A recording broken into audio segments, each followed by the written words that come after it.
The Aesthetics of Leadership podcast, the look of leadership that is unmistakable. Bennett, number one, thank you for saying yes to the opportunity to come on the show. I think you're one of the brightest lights out there on Instagram, and I really appreciate the message you put out there. This show is about the nature and appreciation of transformations. And I can just tell by the content that you put out there, the move to San Diego, the change in employment, what you've done physically with yourself. Those are all transformations that are founded in principles, or I like to call them laws of transformation and growth. And you made a comment once, and what wanted that's why I extended the invitation to you. You said that 2024 was a year of the greatest growth you've ever had in your life. And I'd love to know why in starting our conversation. Totally. Well, first off, thanks for having me on. I know it's been a long time coming. We've kind of been playing tag back and forth, but I really look forward to the conversation today. So thanks for having me.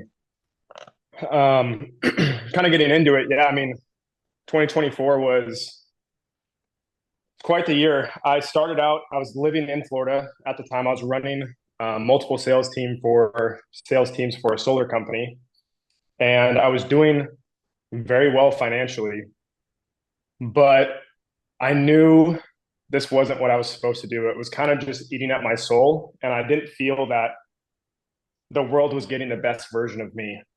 And so I've always been super drawn to health and wellness.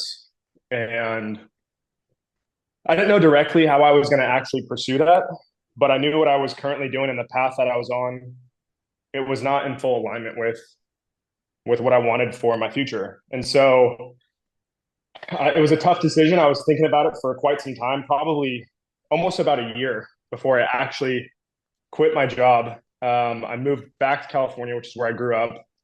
I took a little bit of time off, mainly because the previous 4 years I was working like crazy. I was working 6 days a week, sometimes seven, long days, usually like 9 to sometimes midnight. And I had a great time. I traveled a bunch, went to a bunch of music festivals, which I absolutely love, and kind of just came to the realization that like I want to help people. I want to help people become the highest version of themselves. That is something that I'm in pursuit of in all areas of my life. But I think one of the most important to start with is your physical being, your actual body. Um, and it's such a catalyst for every other category of your life. And so I wasn't doing the best job at that. So I wanted to, step that level up. And as a result, other areas of my life started to improve as well. Um, Throughout that year as well, I got the sickest I'd ever been right before I had made the jump to actually doing what I'm doing now. I feel that it was a degree of like an upper level limit. There was an internal regulation that was off within me, and I couldn't eat, I couldn't drink, I couldn't talk for about 2 weeks. My throat completely swelled up. I had dealt with strep throat in the past. Had gotten it every couple months for about a year and a half. Thought I'd gotten rid of it, didn't have it for 6 months, and then came and hit me, and a couple other stuff had happened that got me really sick. But went and saw a doctor, a holistic doctor. He got me right after doing about 3 months of work with him. Since then, I haven't had anything. Um, yeah, it's kind of there's a lot to unwind, but after that, began this pursuit of doing what I'm doing now, which is online personal training. I was in a relationship the last year, ended up going through a really tough breakup. That was really tough on me. And then right before the year ended, on the 30th, I ended up moving down to San Diego. So throughout the entire year, there was kind of a lot of ups and downs. And I'm used to having a lot of stability throughout my life. And so there was a lot of craziness between starting a new job, getting the sickest I've ever been in my entire life, quitting that job that I was at, and then also starting a whole new chapter in 2025 in a whole new city as well. Incredible. Wow. That is rich for diving deeper into some of those milestones in your life, Bennett. Usually in times like that, who we are is revealed to us. What did you learn about Bennett Luke in the toughest and the most year of growth you've had so far?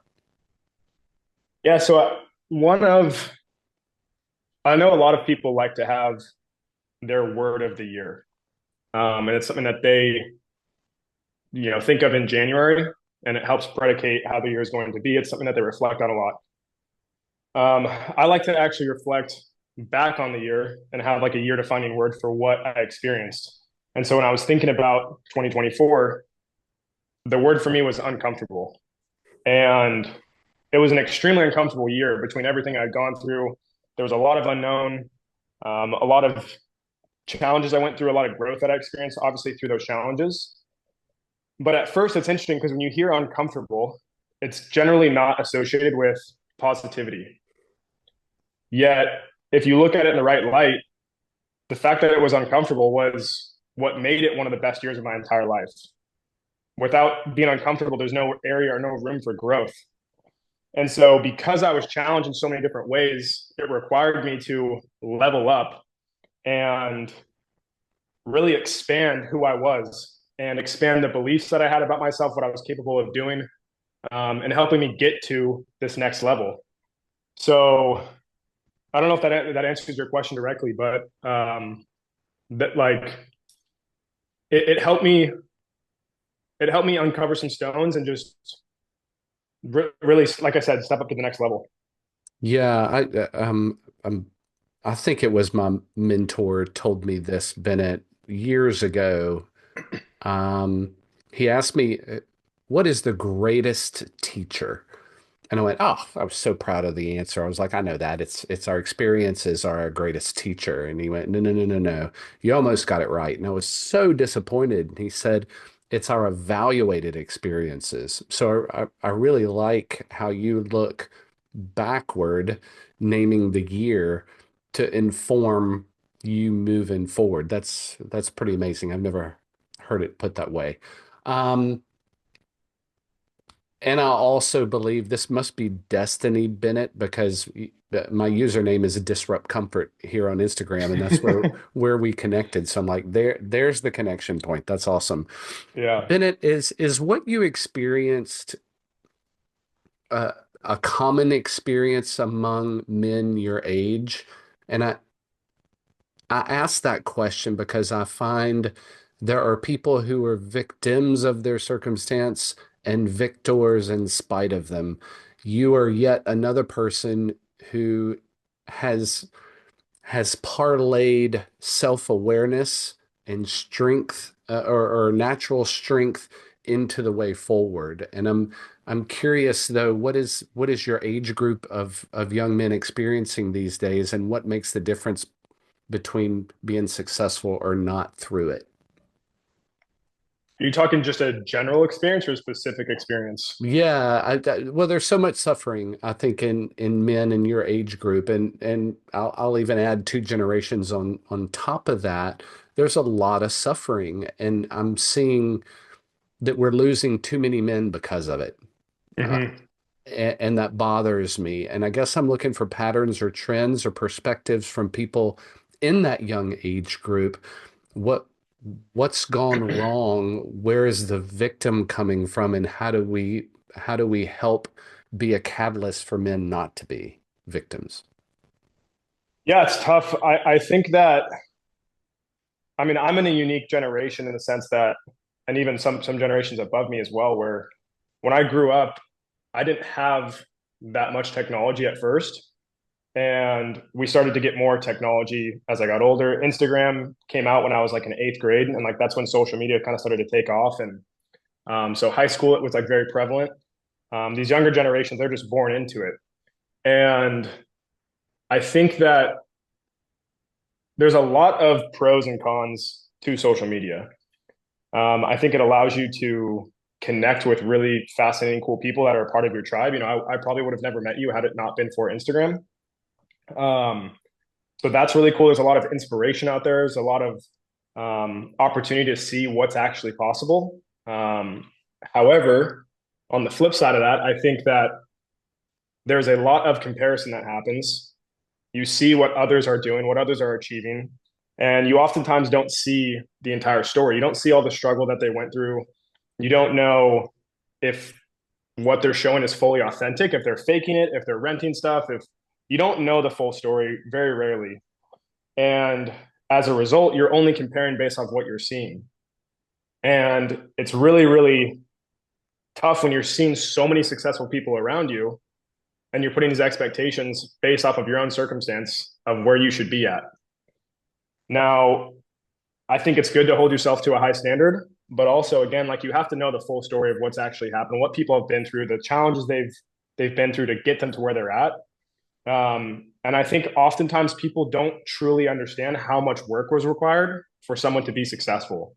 And so there's this whole like overnight success thing that people, I think my age tend to see, where we see these people and we think that it was an overnight success. And then you realize, oh, they've actually been at this for 10 plus years.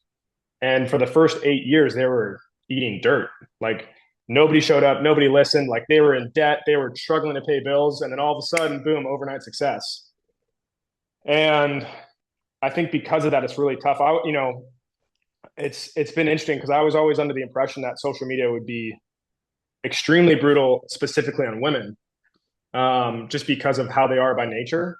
But it's been interesting to see, specifically in the fitness industry, like how detrimental it's been to males and how everybody's hopping on gear and testosterone at such a young age, because they see what these other people are doing. They're not fully transparent about what they're on. Then the standard is just so high. And so it's unfortunate. But then again, on the flip side, like it's really, really cool to be able to connect with people, have genuine relationships, see what's possible, learn from others. I've had a lot of mentors that I've met just through online that have taught me really valuable lessons and skill sets. And without them, I wouldn't be where I'm at today. So for that, I'm really grateful. But to really answer your question, like I think it's a lot of it comes down to comparison, is where we get this victim or victor mindset. But I think ultimately it comes down to the individual. But because of all that comparison, it's much easier to have that victim mindset of poor me, Yeah. I can't do this, I can't do that, yada yada. Yep, I hear you. That resonates I'll quite a bit. So, Bennett, you made a change to leave and forgive maybe using the wrong words here, but the comfort of having a paycheck to the chaos of having to generate one yourself. I think that's terrifying for a lot of men your age and even my age who are kind of ready maybe to leave the corporate grind and go out on your own. Man, there's a disruption of comfort that literally has to take place in order for that to happen. And you had an incredible 2024 with a lot of downs and a lot of ups. And I heard it said once, we don't rise to the level of our expectations, we fall to the level of our training. Take take me to the young Bennett, the formative years where Bennett developed something that helps him navigate a disruption of comfort, or is it simply just in your DNA? Were you born that way, or was it your parents' influence? Was it your peer group that energized you to weather the storm the way you do? That's a great question. I think, first and foremost, like I'm extremely fortunate. I come from an incredible family. Both my parents did a terrific job raising. I have three older siblings, so they, did a great job raising all four of us. I'm the youngest of the four. I think that growing up the youngest and seeing what my siblings did before me was definitely um, a great learning lesson in terms of what to do, what not to do, what helps you become more successful. But honestly, I think that, paired with that, one of the most important things for me and something that I feel super passionate about is sports, because it's very, very black and white. You can't you can't fake the effort. You got to show up every single day to improve. There is a certain level of natural ability and talent, but at the end of the day, somebody can be working harder than you and get better. And that's what they say. Like Michael Jordan, Kobe Bryant, those guys were never the best athletes, but they were the hardest workers. And so, growing up playing sports, I played a whole array of sports. Anything really, like I played it. I wasn't a big fan of school. Like I just really, really enjoyed sports, and so I think that taught me a lot of perseverance, the value of hard work and dedication and teamwork, and allowing others the opportunity to succeed, not always taking credit for yourself, understanding that I played mostly team sports growing up. So I've never been one to want to take all the credit because I understand that there's a lot of different pieces at work to actually achieve success. It's never an individual achievement. Even if you are playing an individual sport, like there's still so many people that go into help making you successful. And so I want my kids involved in sports. I think it teaches you so many life lessons that carry on over to business, to life, to raising a family. I haven't experienced that yet, but I'm sure that there'll be crossover there. So I credit it mostly to sports, and then obviously, like I said, just the family that I was raised in. Yeah, that's beautiful. I know that's often our greatest influence or our greatest anchor. Sounds Definitely. like you were on the positive side of that. Bennett, I'm curious if you look back or went back, would you do college again? I mean, it's interesting because going into college, I had no idea what I wanted to do. I knew I was going to go into business. I didn't know what that would look like. Ultimately, looking back, I didn't need a degree at all. However, the lessons that I learned, the friends that I made, the experiences I had, I'll never get that back. That was some of the most fun 4 years I've ever had in my entire life. And growing up, like my dad had always talked about it, that you can't describe college. Like I can do everything in my power to explain it, every single detail, but until you go and you actually experience it, um, that's the only way you're truly going to understand it. And so for that, I'm extremely grateful.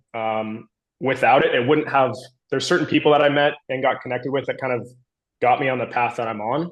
And so had I not gone to college, I wouldn't have, been in the job I was at previously, met certain people, probably even be doing what I'm doing now. So I don't have any regrets from it, at least. But I think moving forward, I've even seen just with the people that I worked with in my last job, the number of specifically males that are either not going to college or dropping out of college seems to continue to increase year after year after year. And who knows, if I had gone straight out of high school and just gotten into the real world and gotten other experiences, there probably would have been just as informative, if not maybe even more informative. But with that being said, I'm still extremely grateful for those 4 years that I had. Yeah, and of course, looking back, it could go either way, right? I do hear a lot of young men come to some level of awareness at some point in college and realize I'm not sure if I need this. I really need to be with mentors who are actually doing what I want to do because the classroom isn't teaching me that. I need to go experience it and then replicate that my way. And I'm hearing that more and more. And I was just curious if your age group experienced that same kind of yearn to I just want to start doing. I'm tired of this classroom stuff. I'm just ready to go. Yeah, I mean, and throughout college too, I've kind of always been a yes man. I've always also been a value of mine has been experiences, and my parents did a really good job of pushing that. And so, um, throughout college, I studied abroad. I lived in a bunch of different places, and throughout that, I still got a bunch of world experience that was different than if I was just staying at college the entire time. Um, but I think with that, it pairs with when people forego college, they go out to gain experiences, and that could go a multitude of different ways. But in general, like I think that's really where the learning comes from. I didn't learn that much in class. Like that's not what college was for me at least, especially with what I'm doing now. But all of the experience I gained through the interactions, through the events and the travel and whatnot, that to me is the most valuable part of my college experience. Love that. Bennett, you've started your entrepreneurial trajectory with online fitness training. What's been your greatest lesson so far on these early milestones of success that you're experiencing?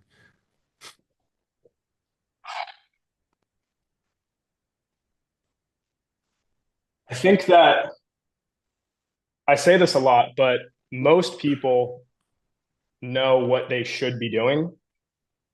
They typically just don't do it. And there's a couple different reasons for that.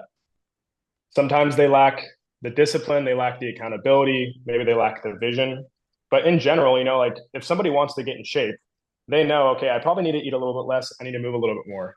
If somebody wants to start a business, they know the next couple of steps I need to take. I need to form my idea. I need to have an MVP. I need to go get an LLC. I need to like actually go get customers. But they get so caught up in their head and they get like analysis paralysis almost, and they don't take any action. And so I even experienced that for myself. Like when I first started this out, there was this fear that was kind of holding me back. And I believe that the more you can make things binary, the easier life becomes. Like there is a power in being all in. And if you are full on committed, I truly believe there's nothing you can't do. The issue is most people aren't all in. Hmm. And isn't it a shame they're not all in for themselves? Yeah, I mean, it's a great point. Like it's so funny how people are so willing to show up for other people before they show up to themselves, right? Like if they have a job and they have to be there at 9 o'clock every single day, they will make sure they're at their job at 9 a.m. But if they want to show up to the gym later that day and maybe I will show up, maybe I won't. If somebody else is holding them accountable, that you have to be at the gym at this time and we have to work out for the next hour and a half. They're going to show up for that person more than they're going to show up for themselves. Or sometimes they're pets, they'll take better care of their pets than they do of themselves. So it's pretty fascinating. Yeah, there was a good book. Why am I blanking on it? Jeff Henderson wrote the book. It is Know What You Are For, FOR. And it essentially says that for any level of success in your personal life or in business, you need to know the answer to two questions. The first question is, what is it that you want to be known for? And that's kind of a vision statement. That's something you create. That's forward looking. It's something that's drawing you to it, right?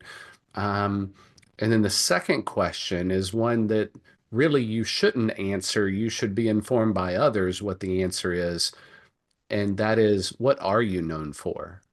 So that's the present, right? And you're informed of that by what people say about you, what a 360-degree leadership survey would say about you, what your friends, mentors, coaches are telling you.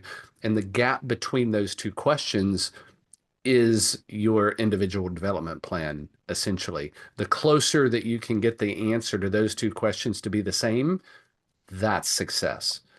So I'm curious, how do you impact someone's mindset um, in closing the gap between the answers to those two questions? Because really, it all comes down to choices, right? You're exactly right. Binary, this or that. And the more often you choose that, that's going to get you closer to your goal, the better off you're going to be. But we choose this sometimes. So I'm curious, you're a coach, you're changing behaviors. I've just got questions there around your method, how you're honing that skill of being a mindset specialist. Maybe that's my question. Totally. I think it comes down to two things that are extremely important. The first is, and you kind of harped on it there, but it's your identity. It's how you see yourself, the beliefs you have about yourself, and you will fall in line. Your actions will fall in line with the identity that you have for yourself. So the first thing is learning to change the way that you actually see yourself. And the second half of that, which pairs perfectly with it, is doing what you say you're going to do.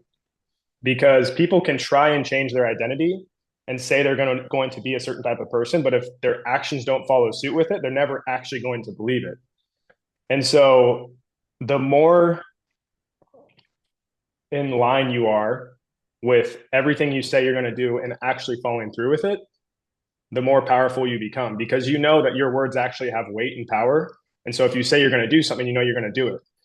Most people, I think the issue is that they set just too big of goals, or they have too big of commitments. And so as a result of trying to make too drastic of a change too quickly, they don't end up following through with it. And then they lose confidence. They're not in line with their identity. And then they end up either giving up or just changing their path or whatnot. So I always tell my clients, I don't care what it is, but whatever you write out and you say that you're going to do, we have to do that. And if it's super, super small and we have to start there, awesome, right? Because you have to learn to trust yourself and show up for yourself first. And the more you can continue to show up for yourself and do the things that you say you're going to do, the more powerful your identity is going to become about yourself. And that's when you really start to level up, I feel. Nice. I love the concept of identity, Bennett. I'm curious how you discovered your identity and found strength and faith in who you are. Because I think a lot of young men have doubts about faith, either from insecurity or fear. Um, Maybe that's my question. What's your greatest fear, and how have you developed your identity in spite of it? My greatest fear is, and this I feel like this is very generic, but this is just kind of really what it comes down to is I just am very fearful of not living up to my potential. Um, and I say that because I've been super fortunate. I've been super blessed with the every aspect of my life. The family that I was born into, the area that I grew up in, the physical body that I have. Like I have all my limbs. I don't have any major issues. I have incredible friends around me. I had an extremely supportive family. We were financially well off. I never had to, worry about if I was going to get my next meal. Um, and so with that, like I am extremely privileged and I recognize that.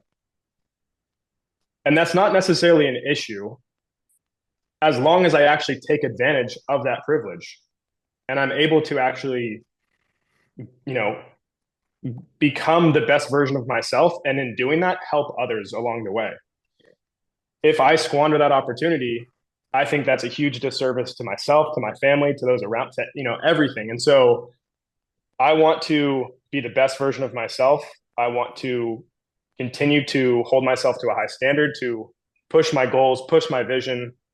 Um, and that's what drives me. That's what gets me out of bed. That's what pushes me. And my parents always had a saying of, we want to make the Luke family proud. And no matter what you do, we're going to talk about you. So whether it's good stuff or whether it's bad stuff, we're going to be talking about you. So make sure it's good stuff. And that was always kind of in the back of my head. And it was interesting because, like I said, I grew up the youngest child and we all went to the same school, preschool through high school. And showing up to class the first day, we had the same teachers. They're always like, "Oh, you're a Luke," and like there was always this like association with me. And then I kind of had to sometimes it was great, sometimes there was a little bit of a bad taste left in their mouth. But I had to kind of earn my brownie points with them and whatnot. And so, yeah, I mean, ultimately, it just comes down to like I want to inspire those around me. I want to be the best version of myself, and like I said, I want to help other people accomplish that as well and inspire them and help them have more belief in what they're actually capable of. Yeah, I think I love the way you talk about belief.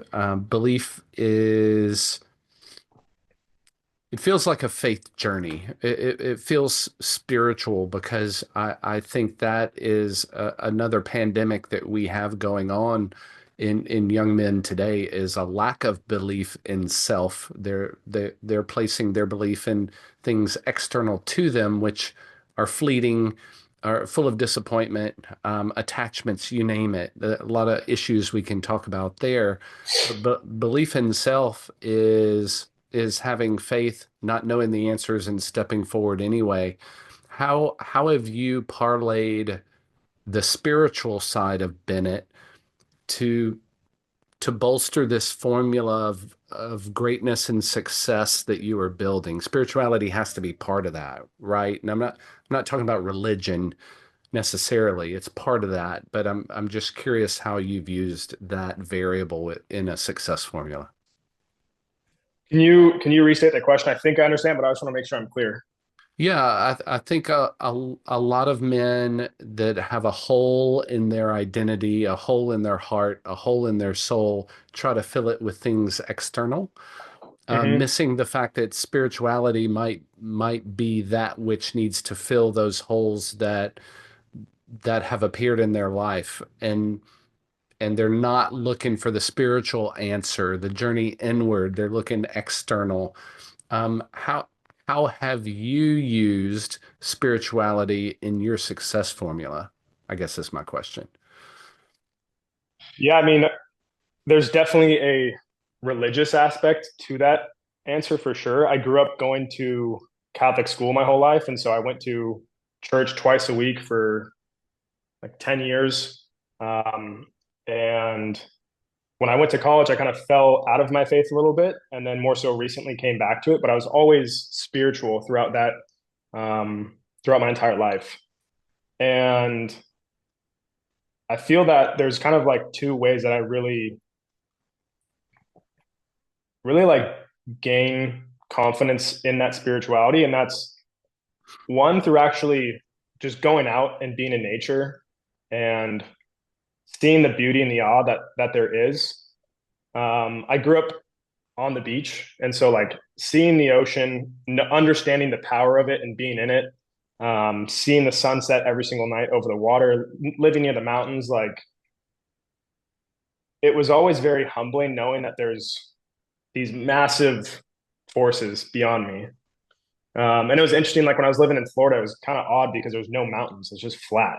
Obviously, you have the ocean, but I went to school in Utah, and I went to University of Utah, and it's nestled up against the mountains, and you just see these giant mountains that are snow capped in the winter. It's gorgeous, and it's hard to deny all these greater forces at work.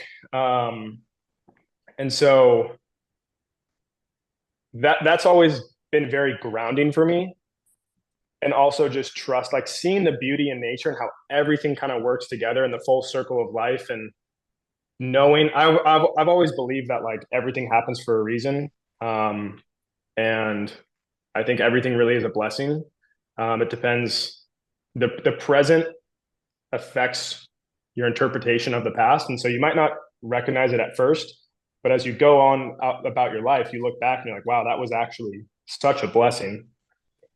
Um, and the second part to my answer with that is just like genuinely and authentically connecting with other humans and not talking to them in language, but talking to them like in human, and experiencing that through love and through care. And it's interesting, like because I said earlier, I got the chance to study abroad, and I've been really fortunate to travel a lot. And a lot of those times, it's in countries where people don't speak the same language as you. Um, Yet, even though you're not speaking the same language at all, you can still connect with people and still share so much joy and break bread with them and just have like this such an awesome, joyful experience. But you don't even understand what people are saying, but you are fully connected. Um, and then as a result, when I come back to the States or wherever it might be, and I'm with people who do speak the same language, you're able to kind of pair those and like get back to, oh my gosh, yeah, we are humans first, and really connecting there under the entire umbrella of the universe and spirituality, and kind of connecting there. Um, so that's always been like, I have a saying where I'm like, humanity first. So whenever there's an option, like if I'm at home alone and someone offers to go out or like hits me up to go do something, if there's another chance to connect with a human, I know that I'll always be happier I did that than being by myself. Hmm. And so and that's why, like, even, when you hit me up about this podcast, I was super excited to do it. I know it took a little bit of time, but it's just always really nice genuinely connecting with other people and hearing their experiences about life and their perspective, because we get so caught up, or at least I get so caught up, that I tend to fall in this trap of, oh, everybody has the same experience and they think this about that. And then you realize, you're like, oh no, everybody has such a unique perspective. Yeah, humanity won in getting us together. So thank you, Bennett, for that for Yes. sure. Yay, humanity. I love that, man. Well, look, as we close this conversation, Bennett, what is the biggest thing that you're looking forward to in 2025? Is it an experience? Is it a connection? Is it a metric? I'm curious how you're measuring 2025. Yeah. So for me, I just started my business back in October, and so this will be my first full year of doing the online personal training. And I don't have a specific metric in mind, but I just look forward to trying to positively impact as many lives as I can this year and really hunker down and build this thing. I spent a lot of time traveling, whether it was for work or for pleasure, the last several years. And this year, I don't have many trips planned on the calendar. And I'm genuinely looking forward to that, to be able just to kind of settle in and really build a foundation for this business to help others reach their highest potential. And again, for me, that starts with your physical body and the temple we have for our soul. Oh, I love that. Love that. Bennett, I wish you the greatest 2025. I know 2024 was exceptional from a growth perspective. I only see 2025 uh, being greater than that. So, man, I wish you well. I love the light of leadership that you shine in the world. I love the spirit of transformation that allows you to connect and transform people. I think that's a special gift and a God wink that you're doing exactly what you were created to do. And I'm just proud that we connected, had an opportunity to dive deep into what I think are some of the existential issues and questions that men are facing these days. So thanks for being a partner in that discernment of those challenges. I really appreciate it. Definitely. Well, I'm very thankful that you invited me on, and it's been an honor to actually connect. And I look forward to future engagements and just you know having you as a friend now, and it's been awesome. So I appreciate it. The Aesthetics of Leadership podcast, the look of leadership that is unmistakable.